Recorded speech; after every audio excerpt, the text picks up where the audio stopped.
Welcome to Scotty Kilmer's Breaking Car News. Now, you got to see this one to believe it. A Ford worker was fired over $1.95 chocolate chip cookie. Now, what's up with Ford? Well, we all know it's a pretty screwed up company. Well, this guy went to buy a cookie for $1.95 at their concession machine, right? It didn't work. And it got red. So he went to another one where he put his credit card in, it worked, and he ate the cookie. Well, they have surveillance cameras, I guess, and they think that he stole the cookie and didn't pay for it. So they fired him.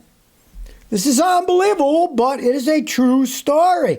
Now, Ford Motor Company insisted that this guy had to prove he paid at the factory snack kiosk for the cookie. He was called into the office, and they fired him over a $1.95 cookie. But the guy was no fool, right? He got a bank statement he paid with. It was a credit card, right? And that proved that he paid for the cookie. Now, it actually worked out good for him because he got a better paid job. He'd already found work somewhere else, and he went from making $48 an hour at Ford to $52.51, plus a $10 per hour bonus at a factory that's closer to his house. He also got $28,000 in checks for 5 weeks of lost wages when they fired him. All right? But, hey, it worked out okay for him. Kind of makes you wonder about Ford Motor Company. You know, they have problems. They led the world in recalls in 2025. Last year. They treat their workers like this. It's no wonder the stuff they make is crap, right? This is how they treat their own workers. Now, he wasn't alone. This isn't a one-time deal. Another co-worker, Victoria Thomas, who is a 34-year Ford electrician, said that these kiosk glitches are well known. And she had friends who were terminated because they bought a $2 drink. But she says, Kurt was the only one who had documentation and he fought it. He fought it, right? Now, he was lucky. He found another job. Now, this guy was like 60 years old. It's not that easy to get a job when you're 60 years old. There's age discrimination, right? So the guy must have really known his stuff that another company gave him bonuses and more money per hour for doing a job, right? Must have been another automotive one. But this is absolutely insane. This was Ford's truck factory in Louisville, Kentucky. Now they make a lot of money. Most of Ford's profit is done with their F-150 truck line, right? Now, this plant builds the Super Duty, the Expedition, the Lincoln Navigator, employs 8,000 workers and generated $25 billion in revenue in 2023. That's a lot of money, right? And they fired this guy over a cookie that was less than $2 that he actually paid for anyway. The man himself, like I said, he's 60 years old. He said, quote, I earned over $200,000 last year. Why would I steal? I spent $1,200 last year in the canteen, mainly on Diet Cokes, because he's a diabetic. And he felt he was getting jittery. He needed sugar, so he went to get this chocolate chip cookie. And then he gets fired over it. This tells you, Ford is a rotten company, right? They're treating their workers like this. No wonder. Hey, it's no wonder that they have problems with their vehicles. The workers are treated like crap. Now, Ford, they said, well, there's security camera footage that caught them not paying, right? And here's a spokesman for Ford. This is enough to make you just throw up, right? Ford spokesman Jessica Enoch said, quote, we value our employees and want to be as fair as possible. What a bunch of nonsense, you know? They got to cover their heinies once it gets on media like here. This is why I'm showing the story. Hey, Ford's trying to hide all this stuff. They treat their workers like that. What do they think is going to come with the products coming out of the line? Now, it worked okay for the guy, right? It worked okay fine. He got a better job, higher pay. But the fact that they fired him over a cookie, you know, he didn't pay for it, but he did pay for it. He proved he paid for it, right? But they fired other people over $2 drinks. Hey, Really makes you wonder about that company. Really makes you wonder. Old Henry Ford, I'm sure he's rolling over in his grave. He paid his workers more than the other factories, and the other factory owner said, Henry, we hate you. You're paying them too much. You're going to ruin our deal, making all this money, right? And Henry was like, hey, they're all going to buy my cars. Too bad, you know? So, old Henry, I hope you're hearing this, from the world beyond. And maybe get a new CEO instead of Farley, cousin of Chris Farley, the comic. I mean, maybe they got switched at birth and he's really a comic and he's running Ford Motor Company. I don't know. All I got to say is they treat their workers like this. No surprise that they're making terrible vehicles. Well, here's some more bad news about Ford from the horse's mouth. I got this email from Joe in Buffalo, and here's what he says. Hey, Scotty, this is Joe from Buffalo. I just seen a friend I haven't seen in years. He's worked at the Ford plant out here forever, as long as I can remember. He told me that the place had been reduced to making service parts. This blew my mind because last I knew they were making the Ford Focus. I'm sure you knew this, but I'm just finding out. He said all the production has been moved out of the country. He said him and his brother are both journeyman machinists, and now all they do is punch into work, hang around for an hour or two, then go home, cut their lawns, maybe get a haircut, and after 5 or 6 hours, they return to work, hang around for another hour or two, and punch out. Kind of sad because my father back in the 70s and 80s was an electrician at that same plant when it was a stamping plant, and he took great pride in making that place tick. There, from the horse's mouth. This is another thing that's wrong with Ford Motor Company, right? Hey, it boggles the mind, the decisions that this company has made. It truly boggles the mind. Now, bad enough that they fired a guy over a $1.98 chocolate chip cookie because they said he didn't pay for it at their little kiosk in the machine, right? And it turns out he actually did pay for it, right? Fire somebody over something like that, a big brother is watching over you, right? Well, now look what they've relegated these places to. Now, I'm amazed that the place is still even operating. Now, this is 2026. Maybe soon they'll even shut that down. I have no idea. I'll have to ask Joe. Keep in touch with him and say, hey, Joe, what's happening? Did they shut the plant down yet? Are your friends still working there or working a little bit, mowing their lawns and then coming back to work? It boggles the mind. Now, here's some really fresh automotive news. Uber and Waymo have ended their robo-taxi partnership in Phoenix. Now, Uber, the big, hey, I'm going to Uber there, give you a ride, a taxi-type company, right?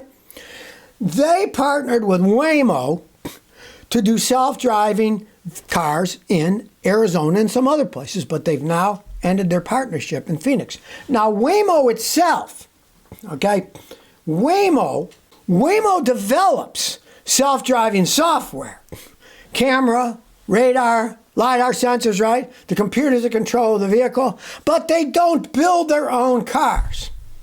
It partners with automakers and installs its autonomous driving systems into the vehicles. And some of the vehicles they're using is the Jaguar I-Pace electric SUV. That's its main vehicle they're using today. An electric British car. That sounds like a real genius move, right? They also use the Chrysler Pacifica hybrid minivans. And of course, they're not fully electric, they're a hybrid. And it also uses the Hyundai Ioniq 5, which they say they're going to plan for future stuff. But, okay, this is Waymo. Uber was using the Waymo vehicles. So look at all it's like octopi with tentacles everywhere. Well, Waymo doesn't make the cars, but they modify the cars, and then Uber uses the cars. You know, it's so complex, all this stuff, right? But the point that they're taking apart their relationship in Phoenix tells you, hey, something is going wrong here. The problem, of course, is greed, right? Why do they want self-driving cars, self-driving robo-taxis? Because they don't want to pay the drivers. They want to keep all the money for themselves. Now, nobody's giving any figures out because they hide everything. They don't want you to know the truth, right? These vehicles, from what anybody can estimate, including ChatGPT, cost over $100,000 a piece. Okay. They claim, at least ChatGPT does, that there's about 1.5 million active Uber drivers. Okay? So if they want 1.5 million of these robo-taxis and they cost over $100,000 each, look at the money they'd have to spend. That's just buying them, right? Then they got to take care of them, maintain them, get insurance for them, buy tires as they wear out. It'll be a giant fiasco. But of course, all these fools are thinking, that's the future, that's the future. They're investing all their money, saying, these companies are worth trillions of dollars, No, they're not. They're not worth a small fortune because none of these things are even profitable.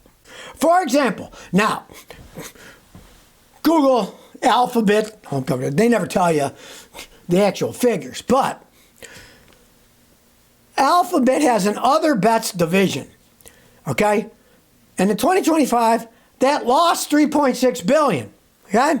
Now, the majority of it is Waymo.